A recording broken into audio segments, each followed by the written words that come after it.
This is KCBD News Channel 11 at 10. Good evening, and thank you for joining us. The hemp industry in Texas could see more regulation and criminal penalties with legislation proposed this session.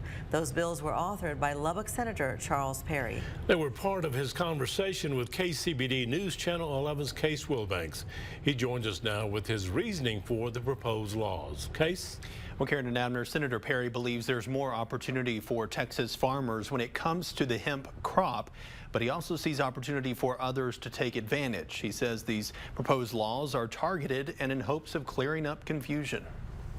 I had said at that point, we will do this for the agricultural community and for all of you other folks that have these oils and other supplements and other initiatives out here, beware. State Senator Charles Perry says he pushed the hemp initiative in Texas, but for the benefit to agriculture, a benefit still being realized. Our farmers could benefit from the fiber side of hemp.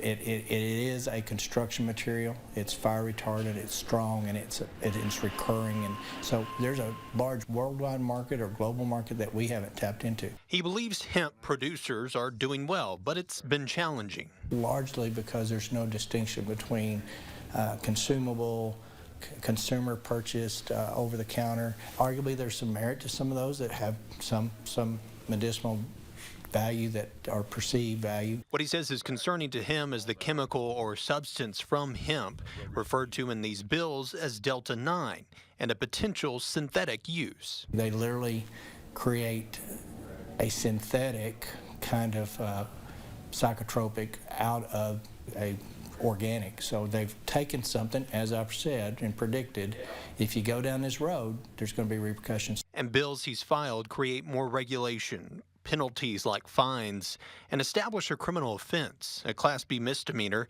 and clarify any synthetic derivative. There's been some interpretation and some lack of enforcement because they're not sure. So we're going to make that very clear. He says favoring hemp is not favoring legalized pot. And I know my hemp people are going to argue that's not the same animal, but we're not going to tolerate something that gives you the same effect as pot and call it legal. The Texas legislature legalized hemp in 2019. Local hemp producers have reported the ongoing drought has contributed to recent struggles with the crop. Karen? Thank you, Case.